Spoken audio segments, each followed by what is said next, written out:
Another win, another 3 points, and another step closer to qualifying for Euro 2024. Welcome back, guys, to Son of Scotland TV. A little bit late, a little bit out of date with my Scotland match review, but that is not going to prevent us from going to the Euros. I can be as late as I want. We are enjoying the best period, in my opinion, that I have ever seen as a Scotsman, and we did have a good run, I think, during like the 2007, 2008 era when we had Walter Smith in there.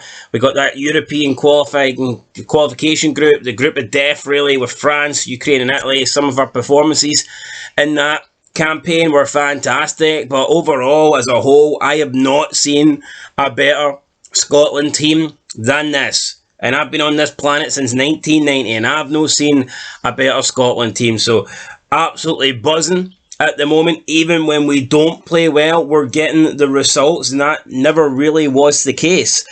Years and years and years went by where going to Cyprus or going to somewhere like Georgia, it would be a difficult game for us. And I mean, I remember it's not that long ago where people would maybe look at this group and go, well, if we can get 4 points against Cyprus and 4 points against Georgia, that's decent results. You know, if you can win your home games and then get draws away from home. But, I mean, we're playing so good at the moment where you're not even thinking about drawing against Cyprus or drawing against Georgia. Hell, you're not even a draw against Norway away from home feels like the only team that you'd probably be happy with a draw against would be Spain away. And for me, that just tells you everything you need to know about this current Scotland side. We're playing so good at the moment. We're picking up all the right results, and Steve Clarke, he deserves all the praise, all the credit.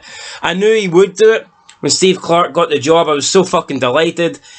Obviously, I would probably, I don't know, I want him to manage my club, Hearts, but Scotland's the next best thing for me, and I you know, the guy's probably above Hearts, if we're being honest. This is a top level manager, and I just hope that we can keep him in a Scotland job for as long as possible. I'm surprised there's not been big clubs that are interested in Steve Clarke, because he really is that good. I mean, you seen what he could do 2 seasons at Kilmarnock. He was incredible there. I mean, ever since that, we all knew he was a good coach anyway. I mean, we'd seen him being Mourinho's number 2. We all knew that the guy was capable. But it was that 2 seasons at Kilmarnock, that's when I really noticed how good Steve Clarke was. And as soon as I seen that, I'm thinking, right, this guy's going to go into bigger and better things. No disrespect to Kelly. And he has. He's managing Scotland. He's doing a great job. His record as Scotland manager is phenomenal. And he continues to impress, and there was a couple of dodgy results, I'm not going to lie. Last year, the result against Ireland was a shocker. The World Cup qualification playoff against Ukraine was another shocker. That was the 2 probably worst games, I think, of Steve Clarke's Scotland managerial career by far. But since then, it's been full speed ahead. We've recovered, and nothing can stop us from qualifying for Germany 2024. We will be at the Euros 100%. It's impossible for us not to qualify. Even if we lose our last 3 games, Spain and Norway or Georgia or whoever you want to throw in there, they will not accumulate enough points for 2 teams to overtake us. Perhaps Spain. Can Spain beat us to first place? Yes. But can someone else beat us into second? No. It's just not going to happen. Norway are not going to win their last 4 games in a row. So we will be at the Euros. I'm delighted with that. But let's talk a little bit about this 3-0 win against Cyprus. It was our 5th win in the group. That's 5 wins out of 5 now. 12 goals scored, only 1 goal conceded. That goal conceded was a penalty that, in my opinion, wasn't even a penalty. It was a fucking dodgy penalty, to say the least. So when you think about it, man, we're absolutely on fire. And speaking of being on fire, let's segue into the first goal. Scott McTominay. I mean, this guy, I hold my hands up. There was a time frame where I did not want him in the team. He kept getting picked for Scotland, and I was like, why do we keep picking Scott McTominay? He's not good enough for us.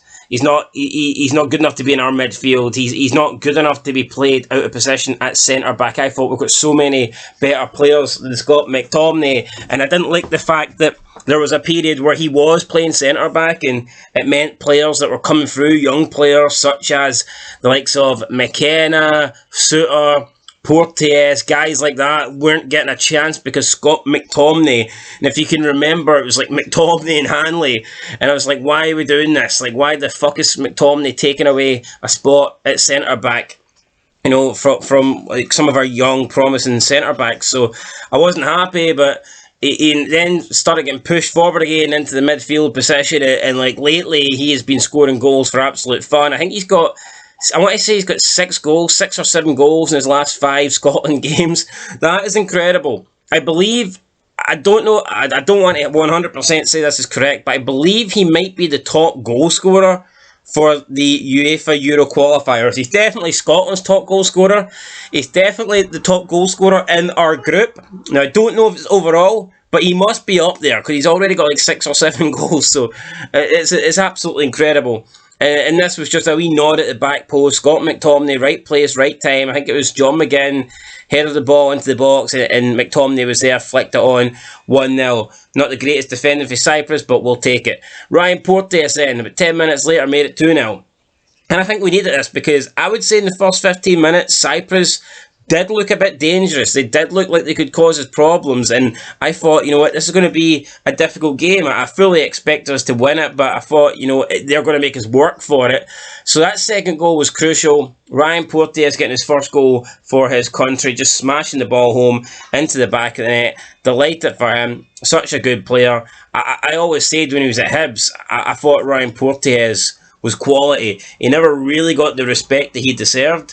And I know a lot of people say he's a hothead, this and that, but if you look at him for Scotland, he's been phenomenal. He's not put a foot wrong. He's not done anything dumb. He's not got himself sent off. He's not been irrational. You know, he's been level-headed. He's been playing like a very experienced player. So I think we need to all give Ryan Porteous a lot of credit. And then in the half an hour mark, it was John McGinn with a lovely goal from outside the box. Great placement. Could the keeper have done better? I mean, maybe, but at the end of the day, it was a good goal for John McGinn. So let's not take anything away from him. And it finished Scotland 3, Cyprus 0. We could have probably added more, but when you're 3-0 up in the first half an hour, it does kill the game off. Ideally, it would have been nice to have won 4-5-0, but it was all about getting the 3 points. That is what we wanted. That was the main priority. And fortunately for us, guys, that is what we got. So happy with that. Happy with the win. Overall, I thought it was an okay performance, a good performance away from home. We didn't blow them off the park. We could have scored a lot more goals. Was it the greatest performance I've seen from us? No. I've seen us play a hell of a lot better, but it was a dominant performance, and in the end, you know, once we got a couple of goals in front, we never gave Cyprus a chance, and we killed off the game within the opening half an hour, and you really can't ask for much more than that. So, yeah, delighted. Also, we had 4 shots on target and 3 goals, so pretty good accuracy there. When we did get a shot on target, we made sure the keeper was unlikely to save it. But yeah, other than that, I mean, the only problem I have is a lot of people are giving Angus Gunn credit, and yeah, he's done okay. I'm not saying he's been poor, but he hasn't had that much to do. If we're being completely honest, he hasn't had a lot to do, and I still don't think he should be the number 1. Once Craig Gordon comes back, I believe it's Craig Gordon's shirt. I believe he deserves to be the Scotland number 1.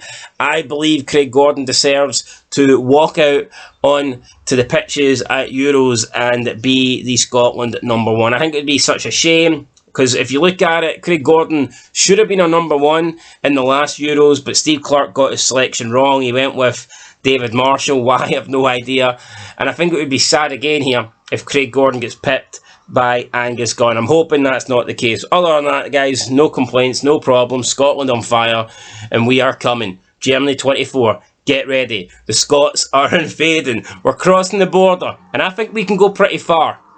I think that we should be minimum, at least looking to get to the last 16, if not quarterfinals. If we get a favourable draw, then who knows if we can go further than that. And I believe we could beat any team right now, but you've got to be honest, there are certain teams that will just be favourites against us. But I don't think there's a team in the world right now that we can't give a game.